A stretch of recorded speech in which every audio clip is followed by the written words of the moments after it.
So நவீன காலத்தில் எல்லா குழப்பங்களையும் பரப்புறதுக்கான முழு வீச்சில் ஈடுபடக்கூடிய ஒரு இண்டஸ்ட்ரினால் இந்த மியூசிக் இண்டஸ்ட்ரி சொல்லாங்க.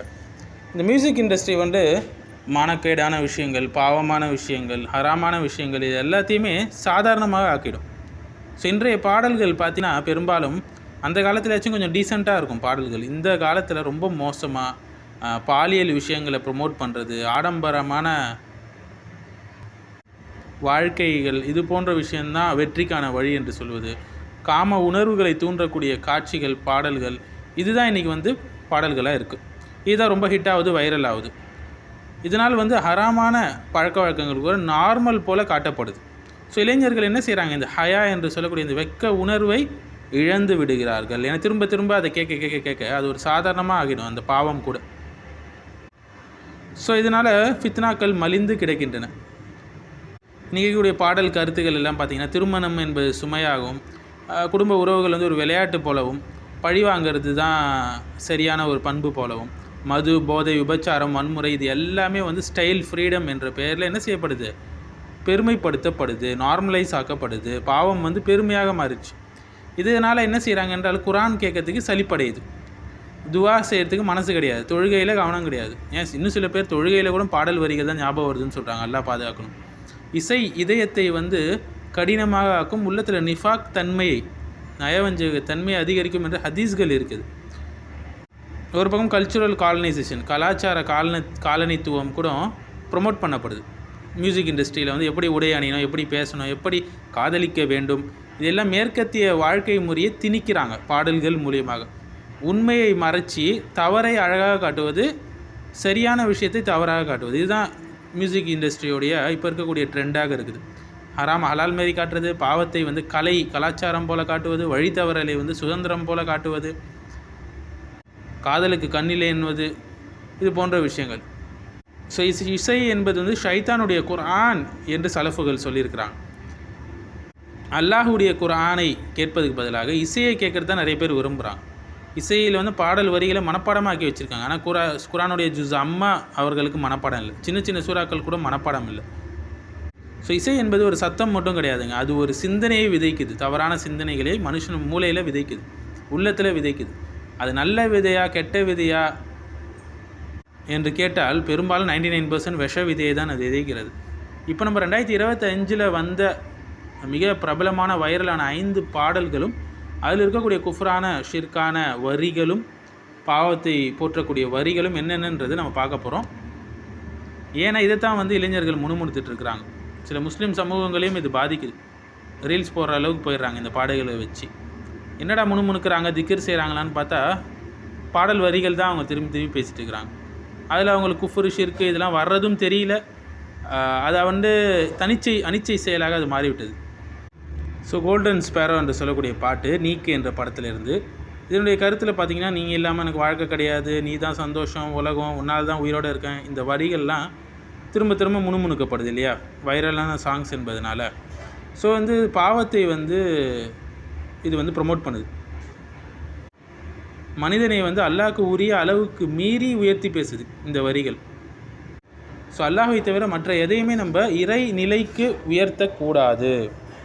இன்னொரு ஃபேமஸான படம் கூட கூலி என்ற படத்தில் ஒரு பாட்டு வருது, மோனிகா என்ற பாட்டு. அதில் ரொம்ப சொல்லக்கூட முடியாது, அந்தளவுக்கு வரிகள் ரொம்ப ஆபாசமான வரிகள். இது இல்லாமல் லஸ்ட்டை ப்ரொமோட் பண்ணக்கூடிய உடல், மயக்கம், இரவு என்ற அந்த பாடல்களில் வரக்கூடிய விஷயங்கள் பார்த்தா அது நம்ம இங்கே சொல்ல போகிறதில்ல, கேட்டவங்களுக்கு தெரியும். இது எல்லாம் ஜினாவை காமத்தை தூண்டக்கூடிய பார்வை, எண்ணம், உணர்ச்சி, இதன் மூலியமாக பாவத்தை தூண்டக்கூடிய கண்களினுடைய விபச்சாரம், இதை தூண்டக்கூடிய அளவுக்கு இருக்கிறது இந்த பாடல் வரிகள். அடுத்து தக் லைஃப் என்ற படத்தில் வரக்கூடிய முத்த மழை என்ற பாடல்கள், இது சொல்கிறதுக்கே கூச்சமாக இருக்குது இந்த பாடல் வரிகளை. ஸோ இது போன்ற விஷயங்கள் ஃபிசிக்கல் இன்டிமசியை க்ளோரிஃபை பண்ணுற மாதிரி, உடல் நெருக்கத்தை கண்ணியப்படுத்துகிற மாதிரி ரொம்ப மோசமான வரிகள் இதில் இருக்குது. மேலும் ரெட்ரோ என்று வரக்கூடிய கனிமா என்ற பாடல் கூட பார்க்கலாம். என் ஸ்டைல் தான் அடையாளம், என்னை பார்த்து ஊரே பேசணும், நான் தான் மாசு என்று வரக்கூடிய வரிகள் எல்லாம், இது எல்லாமே பார்த்திங்கன்னா கிபருடைய அடையாளம், அகங்காரம், பெருமை அடிப்பதை நார்மலைஸ் ஆகக்கூடிய பாடல்களாக இது இருக்குது. செல்ஃப் வர்ஷிப் மைண்ட் செட்டை ப்ரொமோட் பண்ணக்கூடியதாக இருக்குது. ஸோ உள்ளத்தில் சிறிதளவு பெருமை இருந்தாலும் சொர்க்கம் செல்ல மாட்டாங்க அவங்க, நம்ம ஹதீஸ்களில் பார்க்குறோம். டியூட் என்று வரக்கூடிய படத்தில் கூட ஊரும் பிளட்டு அப்படின்னு ஏதோ ஒரு பாட்டு, அந்த பாடல் வரிகளை படிச்சிங்கன்னா தெரியும். என் கோவம் வந்து அடையாளம், ரத்தம் தான் வேகம், யாருக்குமே நான் அடங்க மாட்டேன், அப்படி இப்படின்லாம் வந்து பில்டப்பாக அந்த சாங்கில் வரும். இந்த பாடல் வரிகளை பார்க்குறோம்.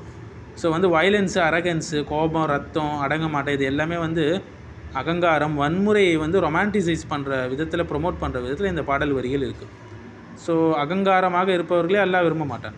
ஸோ எக்ஸ்பிளிசிட்டாக இதில் வந்து மனுஷனை எல்லாவற்றுக்கும் மேலாக உயர்த்துதல், காமம், உடல் மயக்கம், இதை பேஸ் பண்ணி பாவத்தை நார்மலைஸ் ஆக்குவது, அகங்காரம், பெருமை அடிப்பது, பாவத்துக்கு தள்ளக்கூடிய மனநிலை, இது எல்லாமே இருக்குது.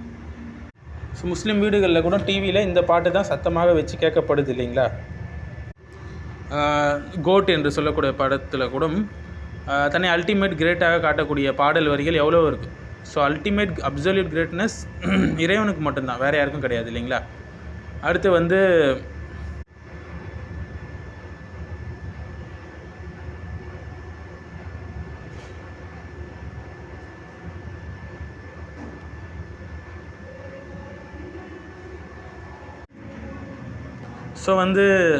பேட் ஆஸ் என்று சொல்லக்கூடிய படம், லியோ என்று சொல்லக்கூடிய படத்தில் தான் நீங்கள் பார்த்தீங்கன்னா ஐ ஆம் த டெவில் என்று, நான் தான் ஷைத்தான், டெவில் என்று ஷைத்தானை ப்ரொமோட் பண்ணக்கூடிய விஷயங்கள் வர்றதை நம்ம பார்க்கலாம். சில பாடல்கள் வந்து காதலில் அடிமைத்தனத்தை குளோரிஃபை பண்ணுற மாரி வரக்கூடிய பாடல்கள் இருக்குது. ஸோ வந்து ஜெயிலர் படத்தில் வரக்கூடிய ஒரு பாடல் கூட, காவாலா என்ற பாடத்தில் கூட அடிமைத்தனம் வந்து உன்னால் நான் அடிமை அப்படின்னு சொல்லி தான் சொல்லுவாங்க. இதெல்லாம் சிறிய ஷிர்க்குடைய வடிவங்கள் இந்த பாடல்கள் எல்லாமே. ஸோ நேரடியாக பாடல்கள் மூலியமாக குஃபர்கள், ஷிர்க்கு, பாவமான விஷயங்கள் எல்லாமே பரப்பப்படுது. இதை திரும்ப திரும்ப கேட்கும்போது அந்த மக்கள் வந்து என்ன செய்வாங்கன்னா பாவத்தை நார்மலைஸ் ஆக்கிடுவாங்க, அது ஒரு விஷயமே இல்லை என்பது போல். ஸோ குஃபரான ஷிர்க்கான வார்த்தைகளை உச்சரிப்பது கூட நமக்கு என்ன வேணால் அவ்வளோ டேஞ்சரான விஷயம். ஸோ எத்தனை பிறவி வந்தாலும் நீ தான் எனக்கு அப்படின்னு சொல்லக்கூடிய பாடல்கள்லாம் இருக்குது இல்லைங்களா, ஏழாம் அறிவு போன்ற படங்களில். ஸோ வந்து மறுபிறவி நம்பிக்கையை திணிக்கக்கூடிய ஷிர்கான குஃப்ரான விஷயங்கள் இதெல்லாம். நீலாம் நாயிலன்றது, இதெல்லாம் முழு சார்பு வந்து மனுஷனுக்குன்னு சொல்லக்கூடிய பாடல் வரிகள் இதில் வருகிறது. இன்னும் சில காதல் பாடல்களில் நீ தான் என் கடவுள், என் உயிருடைய அர்த்தம் நீ தான் என்றெல்லாம் பாடல் வரிகள் வரும். இது எல்லாமே வந்து ஷிர்கான விஷயங்கள். இதை வந்து முணுமுணுக்கும் போது ரொம்ப டேஞ்சரான சில விஷயங்கள் இது எல்லாமே. ஸோ அல் குர்ஆன் தான் நம்மளுடைய வீட்டில் ஓதப்படணுமே தவிர ஷைத்தானுடைய குர்ஆன் ஆகிய இந்த மியூசிக் என்பது இருக்கக்கூடாது. ஸோ இது போன்ற விஷயங்களை விட்டு வீட்டை சுத்தமாக்கணும். ஸோ இது போன்ற ஹராமான விஷயங்களை விட்டு நம்ம தூரமாக்கணும், பிள்ளைகளையும் எச்சரிக்கணும்.